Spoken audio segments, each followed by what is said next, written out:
Hello, my name's Damon Barrett, Chief Operating Officer at HCA Florida Palms West Hospital and the newly unveiled HCA Florida Palms West Women's and Children's Center. I'm excited to take a few minutes to provide you with an update on the growth and investments that we're making in our hospital to better serve our community. First, we're in the final stages of construction of the area's newest Level 3 neonatal intensive care unit. Our Women's Center team includes board-certified obstetricians, gynecologic oncologists, gynecologic urologists, and a vast array of other women-centric specialists. Palms West Hospital has recently been accredited as a Center of Excellence in Robotic Surgery, making us the only hospital in Palm Beach County to earn this coveted distinction.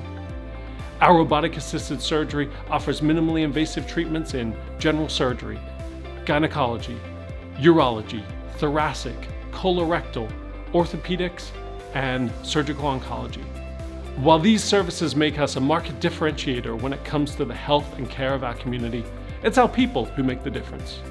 Should you need emergency services for your unexpected illness or injury, our compassionate nursing team is ready to care for you like family.